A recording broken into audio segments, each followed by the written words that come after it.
Hallo daar en baie welkom met ons studie van die boek van Handelinge. Ons Bybelskool is 'n baie stadige stap, vers vir vers, deur die hoofstukke van hierdie kosbare boek. Hier voor my is 'n klomp notas en dit is vir jou beskikbaar. So as jy dit graag sou wil hê en jy dit nog nie gekry het nie, is jy nog steeds welkom, stuur vir my 'n e-pos en ek deel dit graag met jou. Moet dit nie in die comments sit nie, stuur dit net vir my. Ek sal dit so graag met jou deel. Dit bly 'n groot voorreg vir ons en kan ek sommer net sê bitter dankie vir julle wat vir ons terugstuur, wat reageer, wat sê wat hierdie vir jou beteken. Dit inspireer ons, dit motiveer ons, en dit bevestig net weer die gehoorsaamheid van die kerk van die Here wat tot diens is vir mekaar en die effek daarvan. So as dit vir jou van betekenis is en van waarde is en jy wil dit deel, asseblief doen dit, mag die Here daardeur verheerlik word, en mag ons saam die diepte, die mooi, die skoonheid van sy woord ook verder ontdek. Verlede week was ons by die langste beskrywing van 'n gebeurtenis in die boek van Handelinge. So jy kan onthou, Lukas het vir ons beskryf van Petrus se besoek aan Kornelius. Petrus wat aan huis van Simon die leerloier was, hy het hierdie visie gehad met middagete, en dan kom maar 3 manne daaraan. Hulle is bly daar die aand, die volgende dag begin hulle die 50 km reis daar na Caesarea toe, en terwyl hulle stap, wonder ek nogal wat in Petrus se kop sou gebeur, maar hy kom toe daaraan aan die huis van 'n leier in die Italiaanse reglement, ander woorde 'n Grieks sprekende man, wat deur die Jode beskryf sou word as 'n heiden. En Petrus gaan in sy huis in, en daar sien ons hoe die Heilige Gees op hulle gekom het, en daai verhaal, dit wat gebeur het, dit wat in Petrus se lewe gebeur, gaan hy nou verduidelik vir die gemeente in Jerusalem. En ons gaan sien hoe Lukas dit weer vertel, maar in 'n korter weergawe, want is Petrus se hervertelling van wat met hom gebeur het. Ons gaan oplet op wat belangrik was vir Petrus, in terme van sy belewenis, en sy deel van sy storie. En ek en jy gaan sien hoe die evangelie verder en verder versprei, en uiteindelik ook tot in Antiochië kom. Dit alles wag vir ons in vandag se reis. Kom ons bid die Here se seën toe ook daarop. Ons liewe Here, wat 'n voorreg om vandag weer stil te mag staan by u woord. Om te hoor hoe u woord ook resoneer binne in ons lewe en in ons konteks, en Here, hoe ons voel asof dit vir vandag, vir hierdie wêreld, vir my lewe vandag geskryf is. Want u woord is lewend en kragtig, en wanneer u aan die woord is, dan beleef ons u. So bitter dankie dat ons die voorreg mag hê om ook met hierdie baie besondere boek te kan besig wees, en te beleef hoe dit met ons besig is. Hoe ons u stem hoor, u verhaal hoor, en opnuut net weer bewus wees van, Here, u is die outeur van die storie, en u skryf ook u storie vandag in ons konteks, in ons wêreld. Daarom bid ons asseblief, Here, kom sê vir ons vandag wat ons by u moet hoor. In Jesus se naam. Amen. Hoofstuk 11 van Handelinge, ek lees vir ons die opskrif hier, 83 vertaling sê, Petrus verantwoord hom voor die gemeente in Jerusalem. Die apostels en die ander gelowiges in Judea het gehoor dat mense wat nie Jode is nie, ook die woord van God aangeneem het. Nou hierdie is 'n baie belangrike inleidende opmerking van Lukas, want hy sê daardeur het iets gebeur, iets wat heeltemal buite die verwagting van die kerk van Jerusalem is. Onthou, die gemeente in Jerusalem is streng Jode. So hulle werk baie sterk met die Joodse tradisies, die Joodse gewoontes, die tempel, die besnydenis en al daai gebruike. Hulle het nou al gesien hoe die Gees afgekom het op die Jode. Hulle het al beleef hoe dit 'n oop uitnodiging na ander toe is om tot bekering te kom. Hulle het selfs gesien hoe die Gees gewerk het ook onder die Samaritane, maar beide die Samaritane en die Jode het Joodse wortels. Maar Grieksprekende mense, nie Jode, heidene, by wie jy nie sou kuier nie, jy sou nie in hulle huis ingaan nie, want volgens die Joodse gebruike, gaan kyk 'n bietjie Deuteronomium, Levitikus, kyk selfs so einde Exodus, maar veral Levitikus, gaan vir jou wys dat, dis onrein gebruike, jy gaan nie daarin nie, dit maak van jou 'n onrein mens, en dan is daar weer reinigingsgebruike wat van jou verwag word. So om te dink dat die evangelie by heidene uitkom, het hulle koppe heeltemal geskuif. Dit moes, het hulle uitgedaag. So hulle wil weet. En toe Petrus dan in Jerusalem kom, het die Joodse gelowiges hom verwyd. Letterlik in die Grieks staan daar, het hulle van die besnydenis hom verwyd. Want hoor mooi, Petrus, jy is dan een van ons. Petrus, jy ken ons storie. Petrus, jy selfs 'n besnydene. Petrus, hoe gaan jy in die huis in van onbesnede heidene? Dis mos nie reg nie. Jy moet mos van beter weet. So daarom die woorde verwyd. In die Grieks daar die woord beskuldig. Jy het mense besoek wat nie besny is nie en het selfs saam met hulle geëet. Hy is hulle tog Jesus se storie kan onthou. Jesus wat saam met die verkeerde mense geëet het. Ag, ek dink sommer net aan Saggeus, nê? Die tollenaar. En wanneer Jesus saam met hom gaan eet, dan word hy beskuldig. Hulle het Jesus uitgekry as 'n vraat en 'n wynsuiper. Hy het by verkeerde mense gekuier. Hy het saam met verkeerde mense geëet. Ek wonder wat sou hulle gesê het oor sy gesprek met die Samaritaanse vrou, daar by die put in Johannes 4. As almal dit sou gehoor het en nie net die disippels nie. Sien, hulle het nie verstaan nie, hulle het nie begryp nie. En daarom Petrus, jy het verkeerd gedoen. En hoor net mooi hoe Petrus hierdie verduidelik. Want vir hom wat sy kop klaar geskuif het, is daar hierdie wonderlike getuienis en dan 'n saamneem van hulle op 'n nuwe reis. Want onthou jy wat het Jesus gesê in Handelinge 1 vers 8? Julle sal my getuies wees in Jerusalem, in die hele Judea, Samaria en tot in die uithoeke.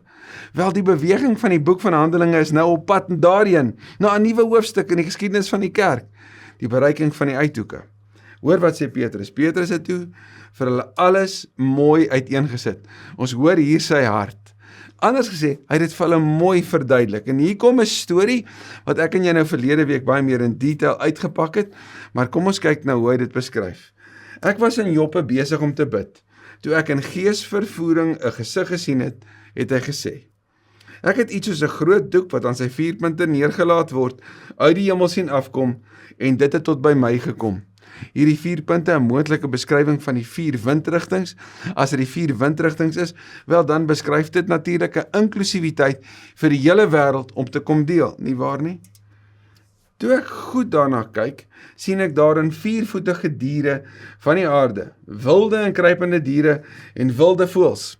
Daai is 'n baie kort beskrywing van wat hy toegesien het, en daai is 'n beskrywing natuurlik van al die diere van die skepping waarvan ons lees in Genesis 1. Ek het toe 'n stem gehoor wat vir my sê: Kom Petrus, slag en eet. En hoor mooi hoe erken hy sy eie belewenis daarvan. Hy sê: Maar ek het geantwoord: Nooit nie, Here. Ek het nog nooit my mond aan iets gesit wat onrein of onheilig is nie. So Petrus sê met ander woorde vir sy Joodse kollegas: Broers, ek was getrou aan ons Joodse tradisie. Ek was getrou aan ons oorlewering. Ek het geantwoord wat vir my geleer is. Onthou, die Here het vir my gesê en ek het geantwoord nooit nie. Nou wel, dit klink baie soos Petrus se reaksie daar in Johannes 13, nê, toe Jesus sy voete wou was. En weer eens soos verlede week, so dankbaar dat die Here nie na Petrus luister nie. Petrus hierdie man van 3, hoor 3 keer dieselfde opdrag. Hy sê, 'n tweede keer het ek die stem van die hemel gehoor, wat God rein verklaar het, mag jy nie onrein ag nie. En vir Petrus wat vooraf hom afspeel, is diere. Wat God besig is om in sy hart te vertel, is mense. Dit het 3 keer gebeur en daarna is alles weer in die hemel opgetrek. Ons weet nie of Petrus ooit geslag en geëet het nie. Wat ons weet is daar 3 keer hierdie geleentheid gekom en toe is dit weg. Terselfdertyd het daar 3 mans, so op daai oomblik, God wat sy storie skryf, geen toevalligheid in hierdie verhaal nie. Terselfdertyd het daar 3 mans wat van Caesarea af na my toe gestuur is, by die huis aangekom waar ons tuis was. En die ons dus, daar's meer mense wat getuies was van hierdie gebeurtenis. Die Gees het vir my gesê, dat ek nie moet aarzel om saam met hulle te gaan nie. So gedryf deur die Gees in beweging. Dieselfde Gees wat Filippus gestuur het na die Ethiopiër toe, is die Gees wat nou vir Petrus stuur na Caesarea toe. Ek en hierdie 6 broers, en dis natuurlik hulle wat daar saam met hom is, wat getuies was van wat gebeur het, is toe saam met hulle, en ons het in Cornelius se huis ingegaan. En dit sou, as jy nou op 'n klawerbord sou besig wees om te speel, sou dit die crescendo, die hoogtepunt wees. Tadadada, ons het ingegaan. So wat is die reaksie? Wel onthou mooi, Petrus sê, ek het gegaan, ek was gehoorsaam, ek het 6 manne saam met my gevat, 3 keer meer as wat nodig was. So 3 keer meer getuienis van wat daar gebeur het, staan hier voor julle. Dis ons 7. 7 die getal van volledigheid. So hulle is toe in by Cornelius se huis, en omdat Cornelius 'n centurion was, nê, 'n hoofman oor 100, was hy vermoond geweest. So hy het waarskynlik 'n groot ruimte gehad waarin sy hele familie kon inkom en hierdie 7 vreemdelinge in sy huis ingenooi, het daai oomblik gedeel. Hy het ons vertel hoe hy die engel in sy huis sien staan het, wat vir hom sê, stuur iemand na Joppe toe en laat vir Simon daar haal, wat ook Petrus genoem word. En jy sal kon onthou dat hierdie het gebeur toe Cornelius besig was om te bid. En hierdie is die mooi, as ek en jy so 'n bietjie 'n tree teruggee en net na God se werk agter die skerms kyk. Beide Petrus en Cornelius was manne wat 'n bepaalde ritme gehad het van gebed. Cornelius het nie die kennis gehad van die Joodse geloof nie, hy het waarskynlik blootstelling daaraan gehad. Ons hoor in Handelinge dat hy baie goed was vir die Joodse mense, vir die Joodse volk. Hy het baie vir hulle gedoen en hy kon. En dan het ons vir Petrus, die toegewyde Jood, wat 3 keer per dag sy gebede bid, wat daar op die dak, daar wat terwyl hy kon kyk na die water, het hy gebid en gefokus. Wel, Cornelius voor dit, want hy moes die manne stuur om te stap na Petrus toe, besig om te bid, en dan het hy hierdie belewenis van die engel wat met hom praat. En beide Petrus en Cornelius het 'n bonatuurlike versoek van die Here af, 'n opdrag om na mekaar toe te beweeg, want die Here is aan die werk. En dis wat Petrus hier vir hulle beskryf. Hy het vir ons vertel, stuur iemand na Joppe toe en laat vir Simon haal, wat ook Petrus genoem word. Hy het 'n boodskap vir jou, waardeur jy gered sal word, jy en jou hele huisgesin. Daai is 'n verskriklike mooi beskrywing van die evangelie. Ons gaan later in Handelinge 16 2 keer sien van heel huisgesinne wat tot geloof kom. Maar kyk mooi, waar begin hierdie redding? By Cornelius, by hierdie man wat voorgestap het in hierdie reis saam met sy gesin. Hierdie man van gebed, hierdie man van toewyding. En tog, met al sy gebede, met al sy toewyding, met al sy goeie dade, hoor mooi, was hy nog nie gered nie. So, wat sal jou red? Goeie dade? Baie gebede? Mooi toewyding? Nee. Gaan haal vir Petrus, hy sal vir jou vertel hoe jy gered kan word. Hoor mooi, dis die groot punt van die evangelie. Redding kom nie uit ons dade uit nie. Redding kom uit 'n ander plek uit. Gaan lees gerus Romeine 10 as ons hier klaar is.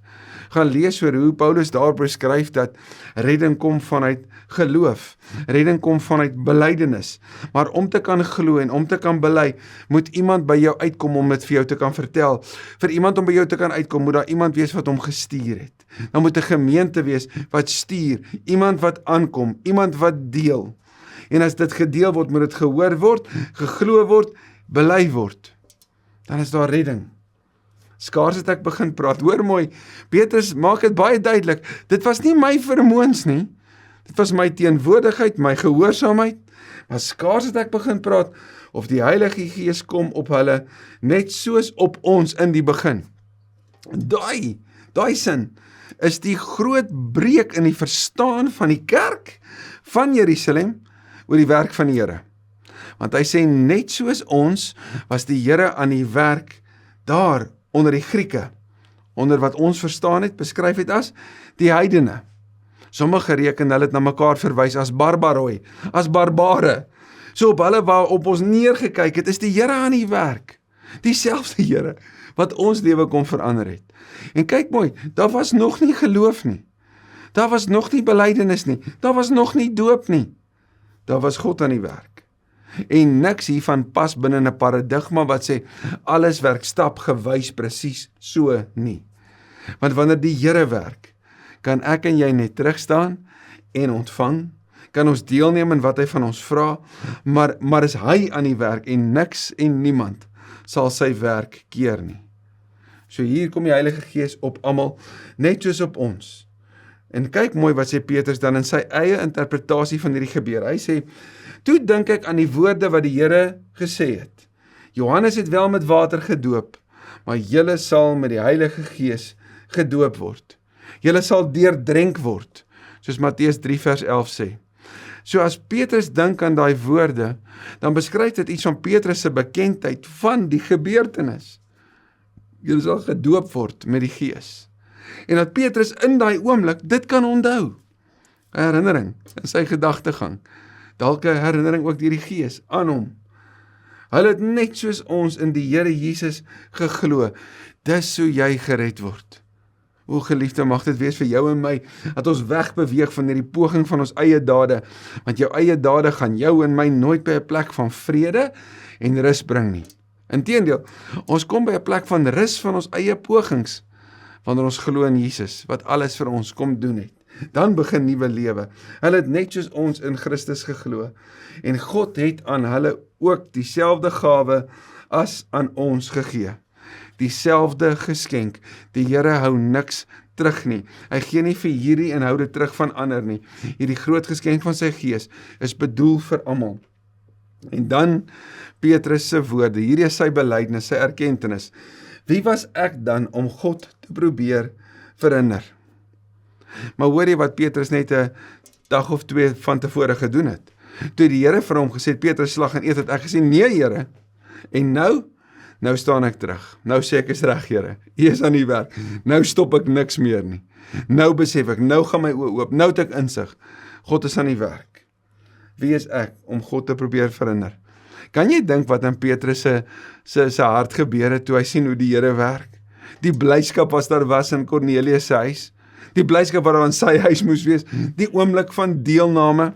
Skielik skep God 'n hele nuwe familie. Skielik word Griek en Jood een, soos Paulus dit noem, daar in Galasiërs. Toe die gelowiges dit hoor, dis nou die gelowiges in Jerusalem, was hulle tevrede. So ook hulle het geluister en geglo wat God gedoen het. Hulle het God geprys en gesê, God het selfs mense wat nie Jode is nie, tot inkeer gebring om aan hulle die lewe te gee. Paulus sal vir die gemeente in Rome skryf, daar in Romeine 1, ek skaam my nie vir die evangelie van Christus nie, want is 'n krag tot redding vir elkeen wat glo. En dan sê hy vir die eerste plek die Jood, maar ook die nie Jood, vir die Jood en vir die Griek. Redding vir elkeen wat glo. En dan beweeg die fokus van Lukas vanaf Petrus daar in Jerusalem na God se werk in Antiochië. Deur die vervolging, en ons het daarvan gelees in Handelinge 8 vers 1, onthou jy Stefanus se steniging, en toe begin hierdie groot gebeurtenis, hierdie groot beweging van vervolging onder die gelowiges, en hoe hulle versprei het. Ons het in hoofstuk 8 van Handelinge gelees van Filippus wat in Samaria aangekom het. Wel, nou gaan ons 'n bietjie verder noord, omtrent so 400 plus kilometer noord van Jerusalem. Deur die vervolging wat na Stefanus se dood ontstaan het, is die gelowiges uitmekaar gejaag. Ons het gesien daar in Handelinge 8 wat vertel word dat daar momentum gekom. Die vervolging het veroorsaak dat hulle aanhou praat het oor die hoop wat in hulle harte geleef het. Party van hulle het in Fenisië, Cyprus wat 'n eiland was, net so noordwes van Jerusalem, daar weet aan die boordelike kant van die see. En Antiochië, wat 'n hawestad, nie ver daarvan af was nie.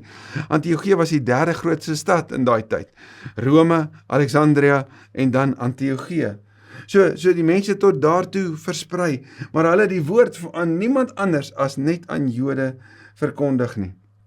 En so hulle basisplan van evangelisasie was, gaan na die sinagoges toe, praat met die Jode, deel dat Christus die vervulling is van al die beloftes, oortuig hulle van die evangelie, lei hulle saam na 'n plek van geloof toe, dat hulle gedoop word, dat hulle deel word. Maar dit was die Joodse gelowiges in Joodse ruimtes wat die goeie nuus aan Jode verkondig het. Maar wat was die opdrag? Wat was die belofte wat sal gebeur? Julle sal krag ontvang en die Gees gaan oor julle kom. Julle gaan getuies wees reg oor die wêreld. En hoor mooi wat sê die volgende vers. Onder die vlugtelinge was daar sekere mense wat van Cyprus en Cyrene afkomstig was. Cyrene is 'n plek in Afrika. Onthou jy Simon van Cyrene, hierdie man wat Jesus se kruis help dra het? Cyrene is betrokke by die uitdra van die evangelie. Cyrene, die mense uit Afrika, waarskynlik 'n beskrywing van gelowiges wat bereid is om die evangelie te deel aan die Grieksprekendes. Nie net in die Joodse ruimtes nie. So die Afrika mense is toe die sendelinge na die wêreld toe, wat van Cyprus en Cyrene afkomstig was, en wat in Antiochië aangekom het, en daar ook aan die Grieksprekendes die evangelie dat Jesus Christus die Here is, verkondig het. Kyk net hoe mooi is dit besig om te gebeur. Wil Petrus beleef, hier tref die Here, die Gees, hierdie gesin, nee, daar in Caesarea. Wel nou hoor ons nie, die Here is ook aan die werk bo in Antiochië. Die Here het die gelowiges gehelp, sodat daar baie mense tot geloof gekom het, en hulle tot die Here bekeer het. So net soos in Jerusalem, is daar herlewing, daar's nuwe lewe, daar's beweging, daar's opgewondenheid. En soos wat ons hoor in daardie tyd, elke keer as daar 'n beweging is, dan sê die gemeente in Jerusalem, julle moet gaan kyk. Voorheen was dit Johannes, Petrus, gaan kyk, ons wil weet wat daar aangaan onder die Samaritane. Want nou is Petrus terug met sy storie, en hulle hoor daar's 'n nuwe beweging, nee? So wat gaan hulle nou doen? Wel, die berig hieroor het die gemeente in Jerusalem bereik, en hulle het vir Barnabas na Antiochië toe gestuur.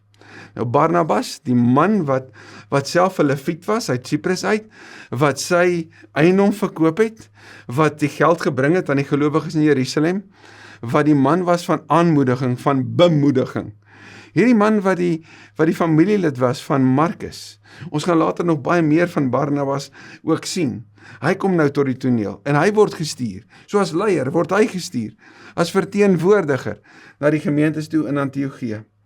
So toe hy daar kom, kyk mooi, was hy baie bly om te sien hoe God in sy genade onder hulle gewerk het. En hy het hulle almal aangespoor om met hart en siel aan die Here getrou te bly. Nou as jy net hierdie sin vat, en jy kyk na die ganse Hebreërbrief, dan sien jy hoe daar 'n assosiasie nogal is tussen Barnabas en die inhoud van die Hebreërbrief. Barnabas, hierdie man van aanmoediging, hierdie man van bemoediging, gebruik hierdie een groot woord, Lukas gebruik het, maar dit is 'n beskrywing van Barnabas, parakaleo. Nou parakaleo is die aanmoediging van 'n afrigter vir die atlete. Parakaleo sê jy kan, moenie stop nie, byt vas. En dis wat Barnabas kom doen hier vir die gelowiges in Antiochië. Hy stap daaraan en hy bemoedig hulle. Hy moedig hulle aan. Ek het onlangs twee van my groot vriende wat ek soveel waardering en agting voor het, op een Sondag hier by ons in die gemeente beleef, hoe hulle ander aanmoedig. My belewenis van, julle is so geseën deur die Here, julle is so in presies die plek waar julle moet wees, besig om aan te moedig, besig om te bemoedig, en dis wat die kerk so nodig het. Dis wat dit vir jou en my moontlik maak om vas te byt, aanmoediging, bemoediging. En ja, hier gebeur dit ook. Hulle het hulle aangespoor om met hart en siel aan die Here getrou te bly. Hierdie woord hart en siel is die Griekse woord kardia wat beskrywing is van jou hart, maar ook van jou innerlike wese.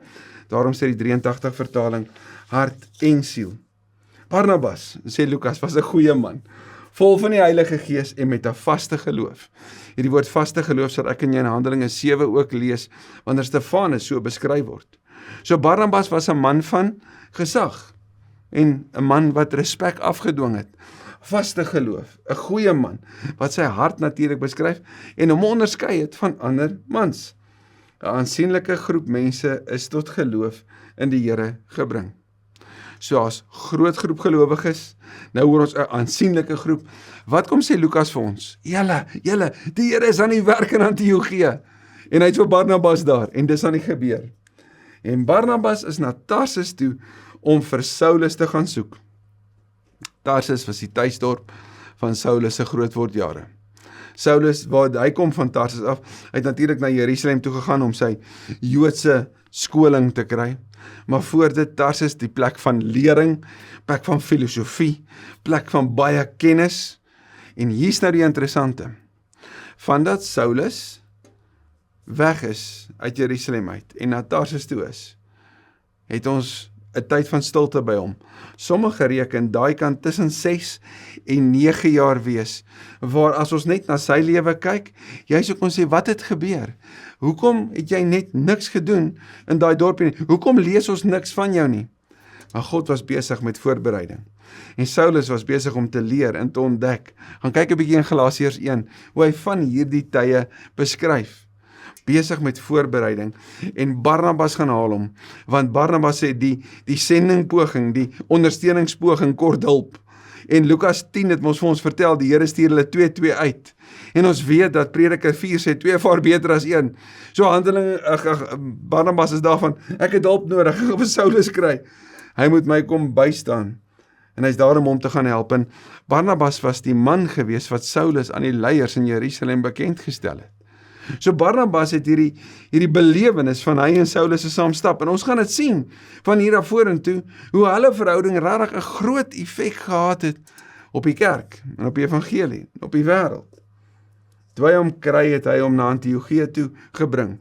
En ons gaan vir 'n tyd lank nou sien hoe Barnabas die leiding neem. Die ritme in Lukas gaan vir 'n tyd lank, soos wat hy in Handelinge dit skryf, so wees. Barnabas en Saulus, dalk op tye noem hy dit ook, Barnabas en Paulus. En dan op 'n stadium word dit Paulus en Barnabas. Maar vir nou, vir eers, is Barnabas die een wat leiding neem. Hy bring hom na Antiochië toe. En hoor mooi, hulle twee het 'n hele jaar lank saam in die gemeente gewerk en baie mense onderrig. So die Gees is aan die werk, en nou is daar onderrigting. Wie gee die onderrig? Wel die twee. Waarin? In die Joodse tekste. Om wat te doen? Om heen te wys na Jesus toe. Om te wat? Sodat hulle na die wêreld toe kan gaan. Opgelei om op te lei. Om toegerus om toe te rus. Om te gaan vertel, om te deel. Hierdie ware evangelie waarvan ons vroeër in Handelinge ook gelees het. In Antiochië is die gelowiges die eerste keer Christene genoem. Die Griekse woord daar is Christianos. Christene genoem. Wie het hulle dit genoem? Sou hulle self dit genoem het? Of sou die gemeenskap hulle dit genoem het? Sou die gemeenskap hulle geassosieer het met hierdie boodskap van Jesus, die Christus, die gesalfde? Christianos wat sommige beskryf as klein Christus. Maar anders gesê, volgelinge van Jesus. Gelowiges in Jesus. So dit het hulle identiteit geword om te sê, hierdie groep van ons stap agter Jesus aan. En dan, hy is die lewende Here. 'n geloof, 'n beweging, gekoppel aan 'n persoon. Nie aan 'n naam nie, aan 'n persoon. Nie aan 'n identiteit nie, aan 'n persoon. Want ons is volgelinge van Jesus. Jesus wat alles verander. In die tyd het daar profete van Jerusalem af na Antiochië toe gekom. Profete in die Ou Testament was hulle gewees wat God se wil bekend gemaak het. Profete was nie toekomsvoorspellers daar ver nie. Hulle was mense wat gesê hierdie gaan nou gebeur. En 'n profeet, jy gaan kyk daar in Deuteronomium, 'n profeet word getoets dat sy woorde wat hy sê in sy tyd waar word. Hoe toets jy dus of iemand 'n vals profeet is? Dit wat hy gesê het gaan gebeur, het nie gebeur nie. So, as daar 'n kerkleier in Suid-Afrika is wat sê, hierdie gaan nou met 'n politieke party gebeur en dit gebeur nie, sal die Bybel dus sê, dis 'n vals profeet. Net as 'n voorbeeld, né? Een van hulle met die naam Agabus is deur die Gees gelei om te voorspel dat 'n groot hongersnood die wêreld sou tref. Let wel, hierdie profeet het nie gepraat uit 'n plek van denke of logika nie. Nee, hy is deur die Gees gelei om te sê hierdie gebeur. Nou onthou jy daar in die Ou Testament, Genesis 37 en 39 tot 50, Josef wat deur die Here drome voorgegee word, Josef wat drome uitlê, Josef wat sê hierdie is wat nou gaan gebeur. Wel, hier is die Gees aan die werk op 'n totale ander manier. En nou kom sê hy maar dieselfde effek. Hier's hongersnood op pad. En hy het dit vertel. En hoe toets ons 'n profeet se woorde? Aan die realiteit. Het dit gebeur? En dan kom sê Lukas, dit het dan ook in die tyd van keiser Claudius gebeur. Nou die belangrike van keiser Claudius is, dit gee vir jou en my 'n presiese tydsaanduiding in die geskiedenis. Dit sit 'n vlag in hier en sê, gaan kyk 'n bietjie mooi, was daar hongersnood in die tyd van Claudius? Ja, daar was. Josefus skryf ook daaroor, die geskiedskrywer. Wel, as dit waar is, dan weet ons mos nog meer, wat Lukas hier skryf is die waarheid. Wat hy vir Theophilus geskryf het, het hy gaan navors, dit het gebeur. Die gelowiges het toe besluit, kyk nou mooi, gelowiges, dis hierdie gemeenskap in Antiochië wat bestaan uit Grieksprekende gelowiges en Joodse gelowiges. Hierdie versameling van multikulturele mense wat bely dat Jesus die Here is. En kyk wat besluit hulle nou. Die gelowiges het toe besluit dat elkeen na sy vermoë sou bydra tot 'n hulpfonds wat vir die medegelowiges wat in Judea woon gestuur moet word.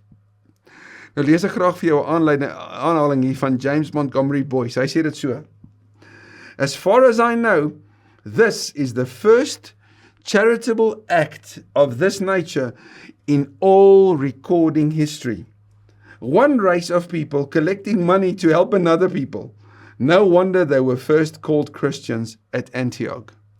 Hierdie groep multikulturele gelowiges wat sê, ons het 'n hart vir ons medegelowiges in Jerusalem. Hulle wat in Judea swaar kry. Ons wil help. Hulle sal kan onthou dat ons word hier bedien, bemoedig, aangespoor, toegerus, omdat die gelowiges vanuit Jerusalem getrou en gehoorsaam was aan Jesus se opdrag. Gaan na die nasies toe. So ons het die goeie nuus, daar wil ons help. As jy meer wil leer oor en gaan lees oor hierdie gebeurtenis, oor wat in Jerusalem gebeur het, hierdie droogte en hoe die kerk van die wêreld uiteindelik hierby betrokke geraak het, gaan lees gerus 2 Korintiërs 8 en 2 Korintiërs 9, wat Paulus praat van hierdie hulpfonds, hierdie hulp wat hy wil bring, wat natuurlik verder af in die pad is, maar hier besluit die gelowiges dit, hulle wil help. Hulle het dit gedoen en die geld met Barnabas en Paulus aan die ouderlinge in Jerusalem gestuur. So hier, die eerste beweging is van Antiochië af na Jerusalem toe. Later sal dit vanaf Macedonië, Griekeland en Korinthe, sal dit ook na Jerusalem toe wees. Die gelowiges is opgewonde oor Jesus.